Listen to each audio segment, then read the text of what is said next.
people! Tudo bem com vocês? E hoje estamos aqui para mais um episódio de Lendo e Reagindo a Anne de Green Gables. Sejam bem-vindos de volta aqui ao canal, se você está seguindo essa leitura conjunta aí desde o primeiro capítulo, né? Se você é novo aqui no canal, se esse por acaso é o primeiro vídeo que você abre aí do canal, sugiro que você entre na playlist Lendo e Reagindo a Anne de Green Gables e vá lá no primeiro capítulo para você pegar a história completa, né? Se você nunca leu esse livro, se você tá chegando aqui também, né, agora, convido você a fazer essa leitura comigo. O link para compra do livro ou do box Anne de Green Gables tá aqui na descrição do canal. Vou deixar também aqui na legenda o link de associado da Amazon, caso você queira, né, ajudar o canal, apoiar o canal ao comprar livros ou qualquer produto que você já ia comprar na Amazon. Ao usar esse link, você tá apoiando o canal e me ajudando bastante. E eu sugiro também que vocês consigam comprar o livro para acompanhar aí comigo, né, a história, quem puder. Quem não puder, vamos lá. A gente tá aqui, né, no capítulo 35, e quem não puder, quem não tiver o livro ainda, vocês vão acompanhar aqui comigo, porque eu vou filmar aqui a história, então fica também tranquilo de acompanhar. Hoje o nome do capítulo é O Inverno da Queen's. Queen's é a escola nova da Anne, né, ela conseguiu passar lá em primeiro lugar e tudo mais, foi estudar na cidade grande, tá sentindo falta de Green Gables, mas vamos ver aí como é que vai ser esse começo aí dos estudos da Anne. Então vamos lá. A saudade que Anne sempre sentia de casa passou, em grande parte por causa das visitas que ela fazia até lá nos fins de semana. Enquanto o clima permaneceu limpo, os estudantes de Avonlea iam para Carmody, no trecho novo da rodovia, todas as noites de sexta-feira. Diane e vários outros jovens de Avonlea geralmente estavam livres para encontrá-los e eles andavam juntos por Avonlea como um grupo feliz. Anne achava que esse ciganear das noites de sexta-feira sobre as colinas outonais em meio ao frio ar dourado, com as luzes das casas de Avonlea brilhando ao longe, eram as melhores e mais queridas horas de toda a semana. Gilbert Blythe quase sempre caminhava ao lado de Ruby Gillis e carregava a bolsa de livros dela. Ruby era uma jovem muito bonita e que agora se considerava tão adulta quanto de fato era. Ela usava saias tão compridas quanto sua mãe permitisse e frequentava o cabeleireiro do centro da cidade, apesar de precisar desfazer o penteado quando ia para casa. Ela tinha olhos azuis grandes e brilhantes, uma tez radiante e uma silhueta fornida e chamativa. Ela ria bastante, era alegre e de bom temperamento e desfrutava com sinceridade das coisas agradáveis da vida. Mas jamais pensei que ela seria o tipo de garota de quem o Gilbert iria gostar, sussurrou Jane para Anne. Anne tampouco achava isso, mas jamais o confessaria, nem que isso lhe garantisse a bolsa de estudos Avery. Ela tampouco conseguia evitar pensar que também seria muito agradável ter um amigo como Gilbert para fazer piadas e conversar, e trocar ideias sobre livros e estudos e ambições. Gilbert tinha ambições, ela sabia, e Ruby Gillis não parecia ser do tipo de pessoa com quem se poderia ter conversas frutíferas sobre aquilo. Ué, mas agora a Anne queria ser amiga do Gilbert, gente? Ela tá muito arrependida, né, de ter ficado com ódio dele e não ter, desculpado ele pelo lá no primeiro dia de aula, há 5 anos atrás, o menino mexeu com ela, eu acho que já faz 5 anos, ou 4 anos no mínimo, que eles brigaram no primeiro dia de aula dela lá em Avonlea e a menina não deu o braço a torcer. Aí agora, acho o menino cresceu, ela cresceu e agora ela continua não sendo amiga do coitado garoto. Aí agora, claro, né, tá vendo o Gilbert de conversinha com as outras meninas, vai ficar com ciúminho. Ai, essa Anne, viu? Continuando aqui. Não havia sentimentos bobos nas ideias que Anne tinha em relação a Gilbert. Para ela, os garotos eram, quando ela sequer chegava a pensar neles, simplesmente possíveis bons camaradas. Se ela e Gilbert tivessem sido amigos, ela não teria se importado com quantos outros amigos ele tinha ou com quem ele andava. Ela fazia amizade com facilidade. tinha amigas o bastante, mas ela tinha uma noção vaga de que a amizade masculina talvez pudesse ser também uma coisa boa para expandir seus conceitos de companheirismo e dar a ela pontos de vistas mais amplos para que pudesse fazer julgamentos e comparações.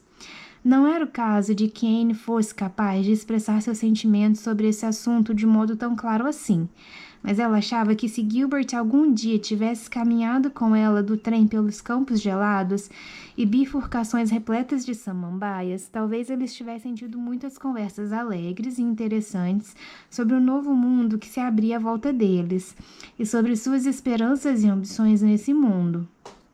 Gilbert era um rapaz inteligente com opiniões próprias e uma determinação para extrair o que havia de melhor na vida e devolver à vida o que havia de melhor também. Ruby Gillis disse para Jane Andrews que não entendia metade das coisas que Gilbert Blythe dizia.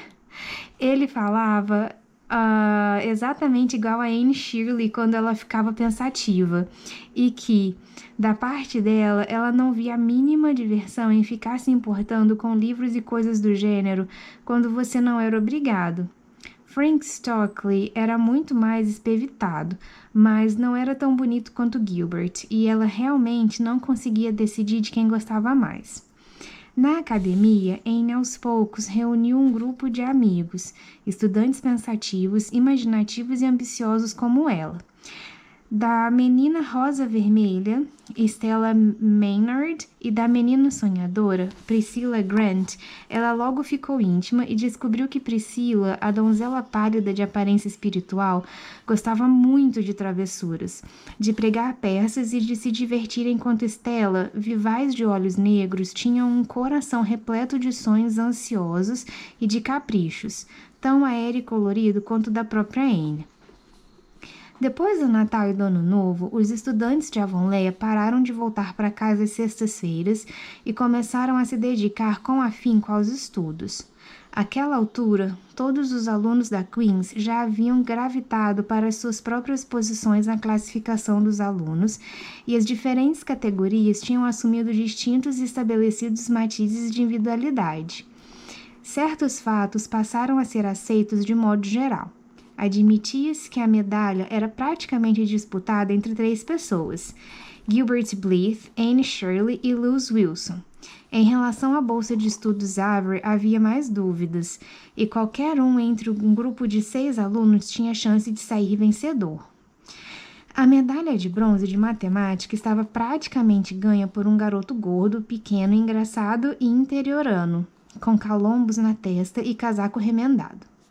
Ruby Gillis foi considerada a menina mais bonita do ano na academia. Nas aulas do segundo ano, Stella Maynard foi eleita a mais bonita, sendo que uma minoria crítica votara a favor de Anne Shirley. Ethel Marr foi eleita por todos os juízes competentes como a menina de penteados mais elegantes, e Jane Andrews, a laboriosa, sem graça e escrupulosa Jane. Gente, eu acho muito engraçado o jeito que eles descrevem, né? Ficou com as honras do curso de economia doméstica. Até mesmo Josie Pye, a Josie Pye, detestável Josie Pye. Até mesmo Josie Pye alcançou certa distinção como a aluna de língua mais afiada da Queen's. Então, pode-se afirmar com tranquilidade que os antigos alunos da senhorita Stacy se destacaram de alguma forma no cenário mais amplo da trajetória acadêmica. Anne estudava com afinco e firmeza. Sua rivalidade com Gilbert era tão intensa quanto costumava ser na escola de Avonlea, apesar de a maioria da turma não saber disso, mas agora era desprovida de amargura. Anne não queria mais vencer somente para derrotar Gilbert. Em vez disso, queria vencer para ter a consciência orgulhosa de ter conquistado uma vitória bem vencida contra um inimigo meritório. Valeria muito a pena vencer. Mas ela já não achava que a vida seria insuportável caso contrário. Apesar das aulas, os estudantes encontravam oportunidades de se divertir. Anne passava boa parte de seu tempo livre em Beechwood e geralmente comia os almoços de domingo ali e ia à igreja com a senhorita Barry. A senhorita Barry, como ela própria admitia, estava ficando velha, mas seus olhos negros ainda eram afiados e sua língua não perdera nenhum vigor. Mas ela nunca lançava seu fel contra Anne, que continuava sendo uma das pessoas favoritas daquela velha e crítica senhora.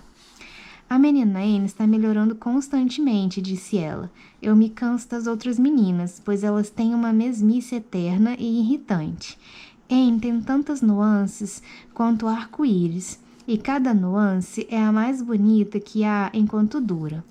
Não sei se ela é tão divertida quanto era quando criança, mas ela faz com que eu a ame, e gosto de pessoas que fazem com que eu as ame. Isso me poupa o enorme trabalho de fazer a mim mesma amá-las. Ai, gente, a senhorita Barry também é engraçadíssima. Depois, quase sem que ninguém percebesse, chegara a primavera. Em Avonlea, as amêndoas despontavam em tons de rosa na terra seca e sem vida, na qual ainda havia trechos com neve. E a névoa verde estava nas matas e nos vales. Mas em Charlottetown, os atormentados alunos da Queen só pensavam e falavam de provas.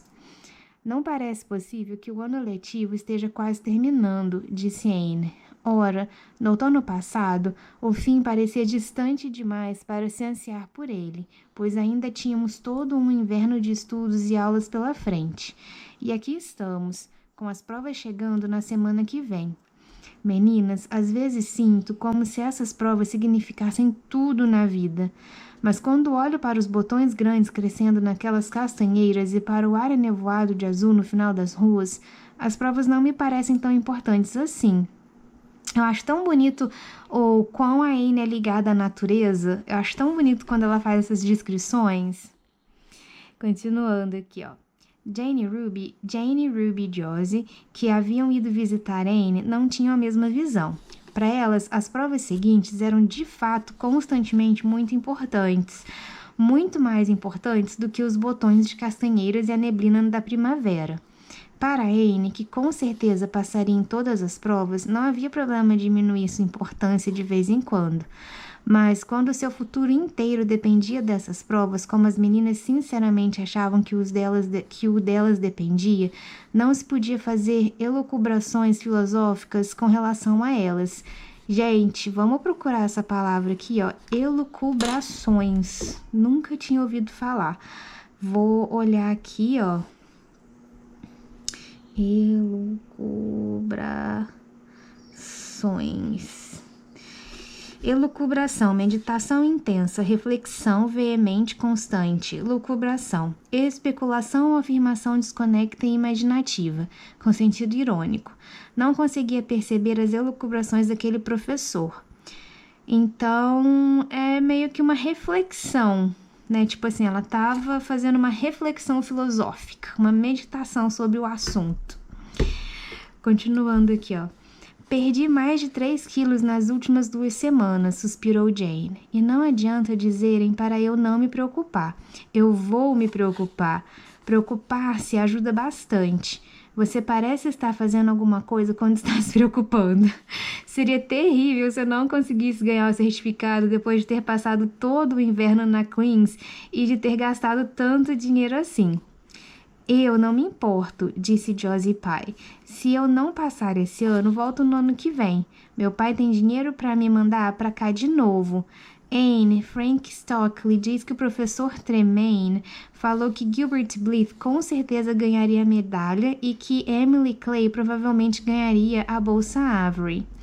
Cara, essa Josie ela é muito nojenta, né? Tá aqui tirando vantagem que o pai tem dinheiro. Isso talvez me deixe mal amanhã, Josie, disse Anne rindo. Mas agora eu sinceramente sinto que, contanto que eu saiba que as violetas que estão nascendo todas roxas na ravina abaixo de Green Gables e que as pequenas samambaias estão despontando na trilha dos amantes, não faz muita diferença que eu ganhe ou não a bolsa Avery. Fiz o melhor que pude e agora começo a entender o significado da expressão. A alegria do conflito. Aí tem uma nota de rodapé aqui sobre essa expressão, ó.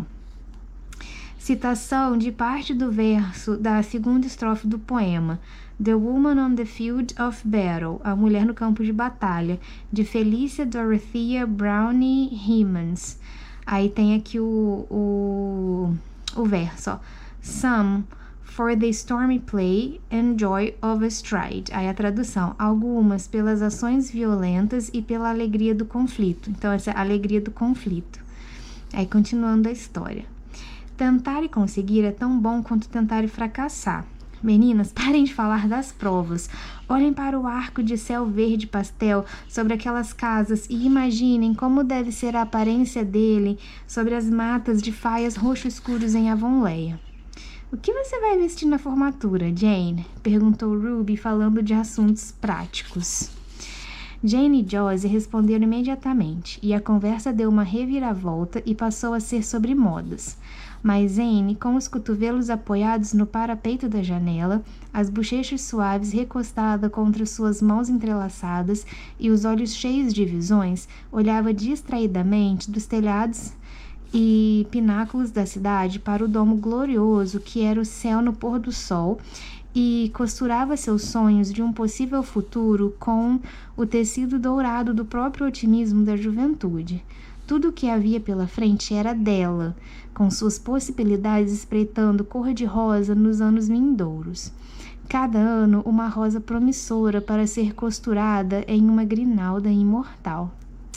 Ai, que chique! Gente, eu tô adorando que a Anne, ela tá assim, ela gostaria de fazer a faculdade, né, de ganhar, mas ela também, cara, ela ama tanto Green Gables, ela ama tanto a Avonlea que pra ela, tipo assim, eu acho que no fundo, se ela pudesse voltar para Green Gables e viver lá pacificamente o resto da vida, ela estaria feliz. Claro que ela é uma pessoa muito inteligente, que ela tem a ambição de fazer faculdade, o que não era comum para aquela época, né? A gente tá falando aqui de uma história do começo do século XX, 1912, por aí. Então, assim, agora que já se passaram quase 1920, né? Se passaram algum tempo aí. Então, naquela época não era fácil para uma pessoa ir para a faculdade e era mais difícil ainda para uma menina ir para a faculdade. Então, se ela conseguir a bolsa, vai ser muito bom. Mas, ao mesmo tempo, a Anne gosta de Green Gables, né? Que é a fazenda ou o sítio ali do Matthew e da Marilla. Então, eu acho que ela seria feliz dos dois jeitos. Mas vamos ver aí no que vai dar. A mesma pergunta fica, né? A mesma pergunta que a gente fez no final do último episódio será que a Anne vai ganhar essa bolsa? Ou será que o Gilbert? Ou será que nenhum dos dois? E aí os dois vão voltar pra Avonlea e vão finalmente ser obrigados a ser amigos porque eles vão ser os dois que fracassaram e tiveram que voltar pra casa. Fracassaram entre aspas, né? Mas tipo assim, que não conseguiram a faculdade. Vamos ver, eu tô aí com curiosidade para as cenas dos próximos capítulos, principalmente em relação a esse inimigos, né? Tipo, essa relação de inimigos da Anne com o Gilbert. Então, pessoal, é isso aí por hoje. Espero que vocês tenham gostado. Se vocês gostaram, clique em gostei, que isso me ajuda bastante. Se inscrevam no canal. Envie os vídeos do canal que vocês gostarem para todas as pessoas que vocês conhecem. Isso me ajuda bastante, ajuda o canal a crescer. E a gente vai continuar aí falando de livros, lendo Anne de Green Gables, lendo outros livros nos próximos vídeos, pessoal. Tchau!